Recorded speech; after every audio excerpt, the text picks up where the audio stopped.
equals 0. So we are going to add 2 to both sides. I get x squared equals 2. I take the square root of both sides. We have x equals, don't forget about the plus or minus, square root of 2. Our next one said we have to complete the square. But that is kind of the same situation we have here. We complete the square so I can put a square on one side and a number on the other side. Well, this one's a really good one to complete the square on. So I wanted to bring this one up because we're going to learn about the quadratic formula today, but I don't want you using the quadratic formula every single time because this one is super easy to complete the square on and get a very quick answer.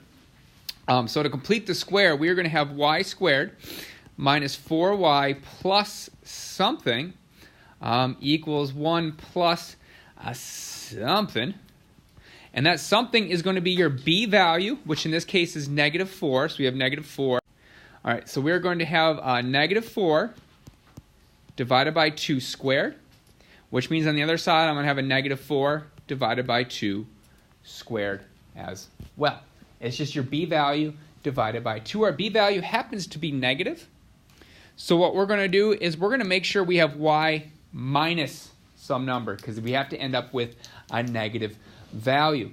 And right now, I'm just going to take what's inside. Don't worry about the square yet. We're just worried about what's inside this parenthesis, which is negative 4 divided by 2, which is going to be 2. So that's why we have a negative 2 there. And the squareds carry up there. So we don't put the squareds inside. We put it on the outside. And that's going to equal, well, that's 1 plus, well, that's negative 4 divided by 2, which is negative 2. Negative 2 squared is 4.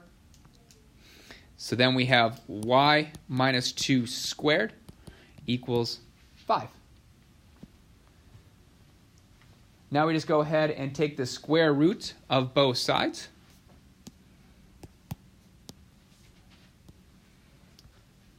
And let's finish this up here. We are going to have y minus 2 equals plus or minus the square root of 5. Add 2 to both sides, and we have y equals 2 plus or minus the square root of 5.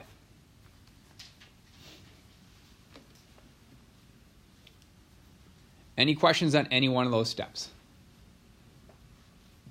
That one is a super easy one to complete the square on because a lot of it is just you can do a bunch of this in your head. This one is much easier to complete the square on than use our quadratic formula. All right, before I ask for homework questions, I'm just going to go through the lesson. That way, if you don't have homework questions, you can just worry about working on the homework. The homework's a little bit longer, so I want to give you a jump start on that. So the first thing we're looking at is using a calculator to determine even how many real solutions we have. So each one of these are a display that your calculator would come up with if you plugged in those equations. So if I plug in y equals x squared minus 9 into my calculator, it will give me this answer. And now what the question would ask, and on the homework it would say, how many solutions are there to 0 equals x squared minus 9? Well, all they're asking for is where does y equal 0 on this? And y equals 0 along this line. That's our y equals 0 line.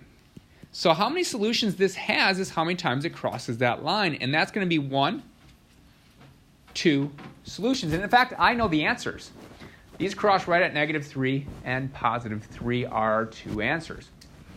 So on this one that just says how many real solutions do we have, we can just look at the graph and say there's 2 real solutions. There's 2 real solutions. On the next one, once again, the question would be asked, how many solutions are there to 0 equals 2x minus 1 squared? And if you plug this in your calculator, you're going to look at it, it comes all the way down. It touches the y-axis once. So there's one time where our y equals 0, and then it comes back up. Looks like it's about 0.5. There's going to be a way to actually come up with that exact value, but we're not going to do that. All we're asking is how many real solutions we have. So in this case, there is 1 real solution. Finally, they give you the equation y equals quantity x minus 3 squared plus 8. And the question would be how many real solutions are there to 0 equals x minus 3 squared plus 8. Once again, it's asking how many times does it cross this y-axis? And it never crosses it. So there's going to be 0 real solutions. There are 2 imaginary solutions, but there are going to be 0. Let's do it in red like I did the other one. There are 0 real solutions. So as opposed to maybe Algebra 2, I'm going to let you use your calculator on these tests. So it's good to know how to do quick checks like that. I will have ways to make sure you did the work. Like I'll say give me the exact value of those zeros, which means you'd have to put it into some kind of formula to get the exact value. Your calculator can only come up with decimals. All right. So that's how you use your calculator, just to check how many solutions there actually are. The next thing we're going to talk about is the quadratic formula. I always call the quadratic formula kind of the grenade of solving quadratics. It will work on every single quadratic, and it's pretty much the same difficulty across the board. The problem with a grenade is everyone thinks they have to use it in every single situation. However, that bell work question is super easy to complete the square on. There's other ones that are even easier that you can do it almost in your head completing the square, where the quadratic formula leaves you with a big formula you have to constantly reduce. So don't use the quadratic formula every single time, but if it's the worst case scenario, you got weird numbers, then go ahead and use the quadratic formula. So it says the solution to ax squared plus bx plus c equals 0 is given by the formula, and that is going to be x, let's go black, x equals negative b plus or minus the square root of b squared minus 4ac all over 2a.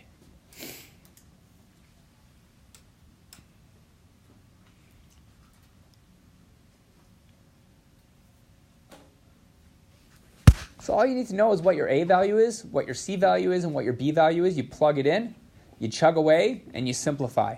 So when I ask you to use the quadratic formula, I say give me the exact value, you have to simplify. You have to. It is automatically assumed that you have to simplify. So our first one says x squared plus 8x plus 3 equals negative 3. Well, here's the problem with that right there. To use the quadratic formula, you have to have a 0. You have to have a 0 in that place. So you need to add 3 to both sides. So we're going to rewrite this as x squared plus 8x. Add 3 to both sides. We have plus 6 equals 0. Now I have a 0 in the right place. Now you figure out your A value, your B value, your C value. Since we're just doing notes, I'm going to write next to what those values are. My A value is going to be that 1 that's in front of the x squared. My B value is going to be that 8 that's in front of the x. And finally, my C value is going to be that 6. So plugging into that equation, we're going to have x equals negative b, so that'll be negative 8, plus or minus the square root of b squared, which would be 8 squared, minus 4 times my a value is 1. My c value is 6, all over 2 times my a value, which is 1. Here's where it's a great time to use your calculator. This isn't that hard. This is 8 squared, which is 64, minus 24. It's not that bad. When you get really big numbers in here, or even this one, just plug in your calculator. I'll let you use your calculator for this to reduce it. So I don't need to see you write 64 minus 24, and then the next step, write down 40. Just plug this into your calculator. And what I oftentimes do, well, can you pick up your head? Thank you. What I oftentimes do is, just to not make stupid mistakes, I do it in my head first, and then I do it in my calculator. And I see if those two values match. However you do this, you should come up with x equals negative 8 plus or minus the square root of 40 divided by 2. But this is not fully simplified because we can simplify that square root of 40 down. So we're going to simplify that down. We're going to have x equals a negative 8 plus or minus. What can I reduce square root of 40 down to? Robbie? 2 square root of 10. If you want to put a little note to yourself, because you can rewrite this as square root of 4 times square root of 10, which is 2 square root of 10 divided by 2. And the important part about simplifying that radical is now we can look at 8 divided by 2 and 2 divided by 2 to rewrite this as negative 8 divided by 2 is a negative 4, plus or minus 2 divided by 2 is 1, so there would be a 1 there, but I'm going to leave that out. We're just going to have square root of 10. Our answer is negative 4 plus or minus the square root of 10. Fully simplified and done. Yeah? When it's not a square root of 10, like let's say it's like a 3, Mm-hmm. you want us to do like x equals negative 1 and then x equals negative 7? Yes.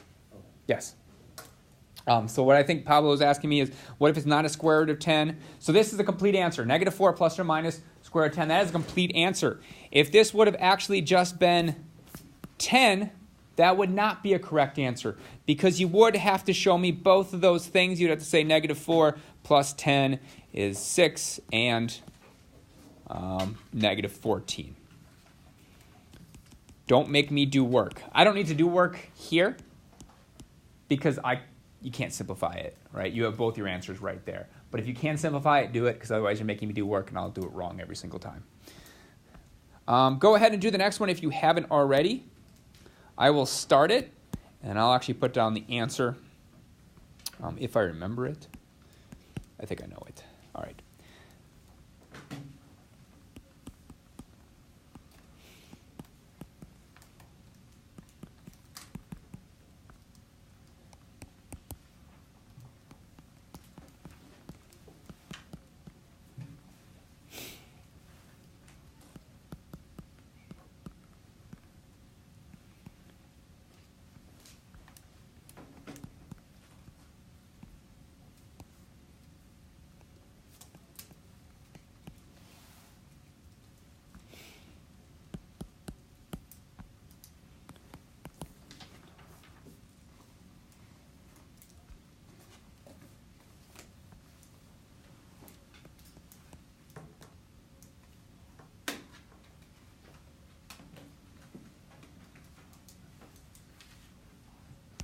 Yeah, it should be 3 over 2, not 4 over 3, because it should be 12. We should come up with 3 over 2. Let's stop working on the homework real quick, because I want to go over something important with that. It is 3 over 2, because you're going to realize that what's underneath that radical, so if I do one more step, we'd have 12 plus or minus the square root of 0 over 8, which would just be 12 over 8, which is 3 over 4. So the big important thing here is if we look at the left one, it has a square root of 40. I have two answers because it's plus square root of 40 and it's minus square root of 40. In the next one, I have one answer because I'm adding and subtracting 0. Well, adding 0 is the same thing as subtracting 0, so it just eliminates that plus or minus. Now, let's pretend this was negative 40. If I was taking the square root of negative 40, how many real solutions do I have if I'm taking the square root of negative 40? 0. I have 0 real solutions because you cannot take the square root of negative 40 without implying imaginary numbers. So let's go through that list. If this number is positive, we have plus or minus that number. If it's 0, we have one solution because I'm adding and subtracting 0, so I just come up with one solution. If what's underneath the radical is negative, I have 0 real solutions because I'm taking the square root of a negative number. That brings in something called the discriminant. And that's what we were just talking about right now. The discriminant. It's one of the most interesting parts of the quadratic formula because you know how many solutions there are by just looking at the discriminant. And the discriminant is just the expression b squared, let's get something good, b squared minus 4ac. The thing that's underneath the radical tells you how many solutions you are going to have. So this first one says, what happens if b squared minus 4ac is greater than 0? Well, that's like that positive 40 example. That is going to be 2 real solutions.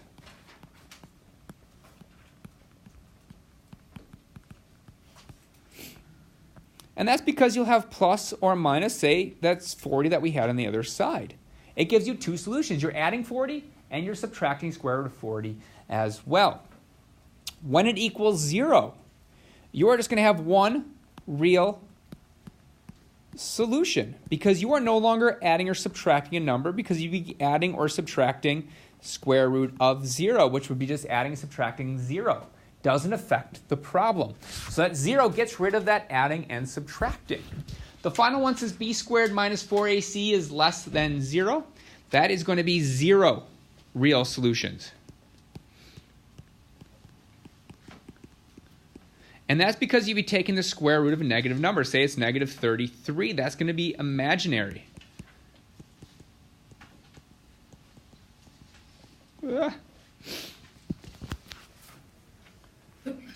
Bless you. So pay attention to these next 3 problems, because these can either be long problems for you or really, really quick problems, depending if you study your notes, study your homework, and study this stuff. All it says is state the value discriminant and the number of real solutions. What people are going to do incorrectly is you are going to actually plug this into the quadratic formula and come up with 2 solutions. Not only will you not get full points for that, even though you come up with 2 real solutions, you never stated what the discriminant is. This is much easier than plugging it into our quadratic formula because all I'm asking for is that b squared minus 4ac. That is all you have to calculate in this problem. So our b is 8, so I'd have 8 squared, minus 4 times 1 times c, which is 6. 8 squared is 64. 4 times 6 is 24. 64 minus 24 is that 40. Since it's a positive number, we have 2 real solutions. And that's because 40 is bigger than 0. Our next one, we have 5x squared minus 4x plus 1. My b value is negative 4, so we are going to have negative 4 squared minus 4 times my a value, which is 5, times my c value, which is 1. Well, that's going to be 16 minus 20, which equals a negative 4. Well, negative 4 is less than 0. Not to mention, if I take the square root of a negative 4, we're going to have an imaginary answer, so this is going to be 0 real solutions. And I'm going to tell you right now, I'll give you some time to prove it. The next one should have 1 real solution. Do not be the person. There's going to be someone in this class, it's on average 1 or 2 people, they're going to plug that into the entire quadratic formula and tell me there's 2 real answers and still get points off. They'll get -2 because they never told me which one was the discriminant. Easy problem that you're going to make really hard because you just didn't study. So let's go ahead and show ourselves that 4x squared plus 12x plus 6 equals negative 3 has 1 real solution. Remember, you cannot have negative 3 on that other side. You have to put that on the left-hand side. So while you're working on it, I will also work on it, but try to do it on your own.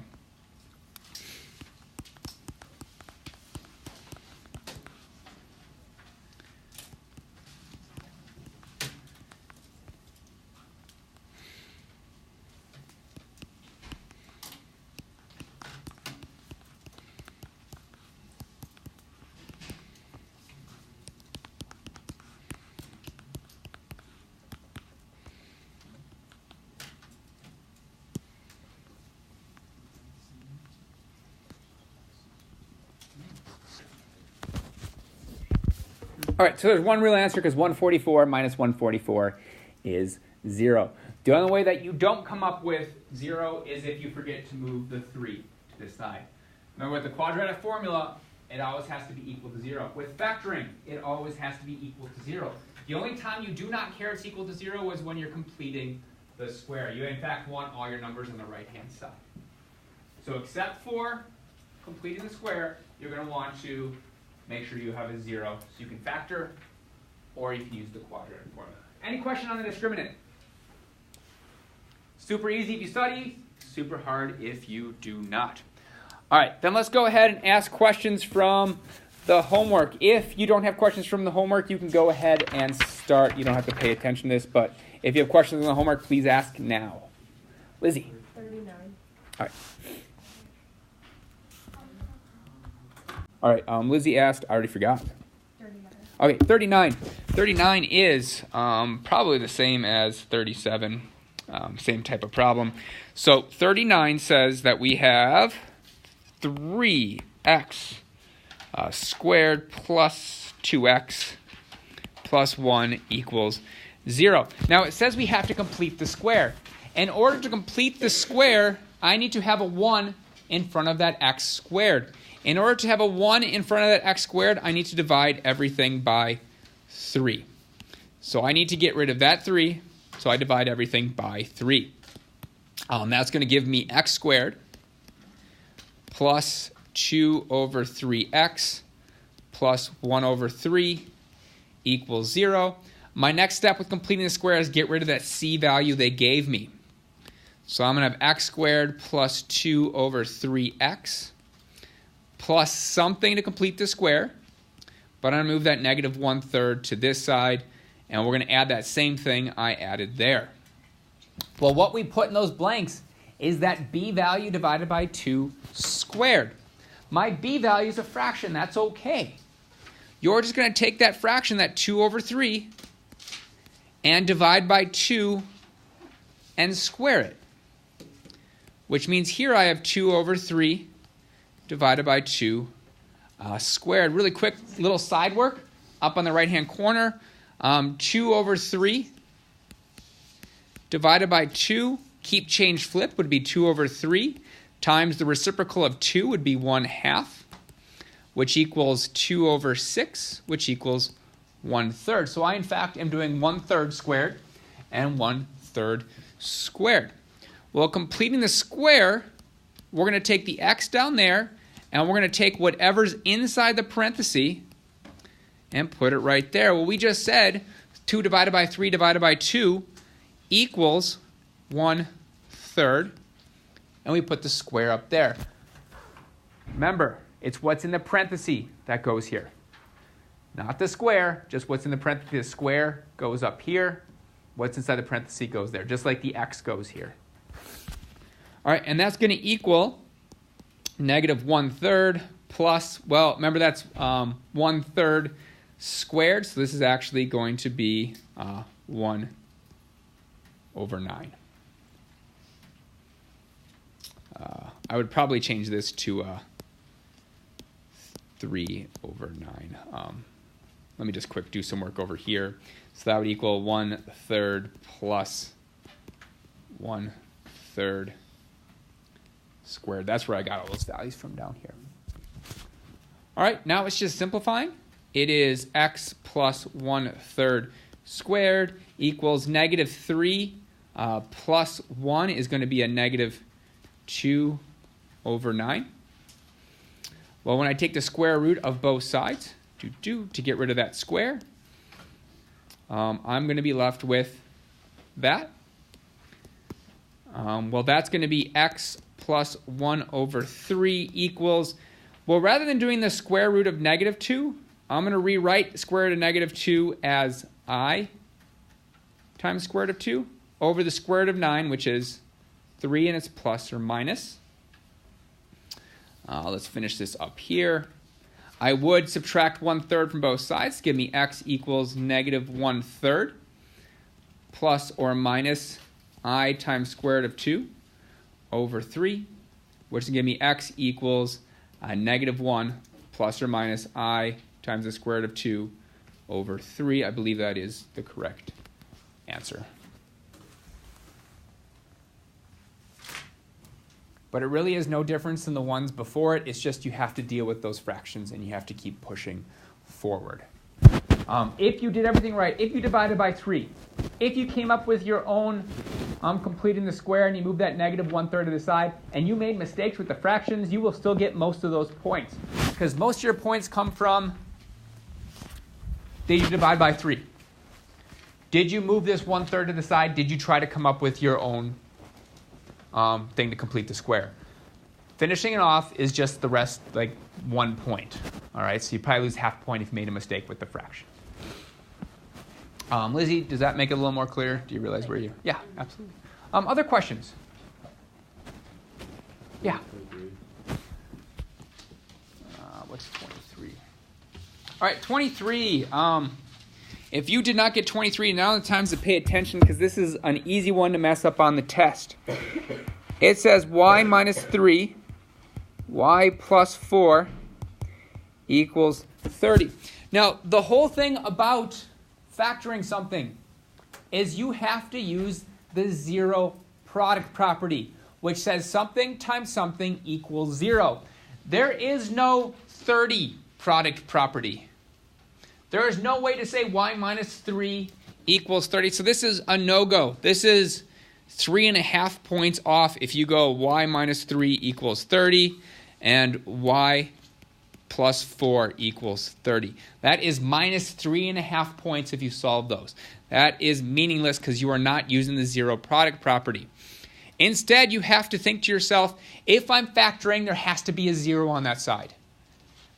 There isn't a 0 on their side, but we can make it 0 by simply factoring first. So changing that y minus 3 times y plus 4 to y squared. 4y minus 3y would be plus y minus 12 equals 30. Then I would subtract 30 on both sides to get me y squared plus y minus 42 equals 0. And then we just have to factor it. And I'll let you factor that. That is kind of a guess and check. There's only two numbers that really add to or multiply that give you 42. That will be a positive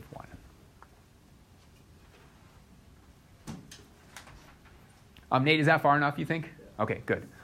Same thing is, I think Logan and Will, you didn't finish that one either. Yeah. Does that make sense? That's an easy one to get wrong on the test. And it's easy to lose 3.5 points. And 3.5 points on my, what are they usually out of 70 to 80 points? 3.5 points on a problem like this is you're already losing 5-6%. All right, so make sure you pay attention to the question. Make sure when you think factoring, think zero product property. All right, other questions on the homework?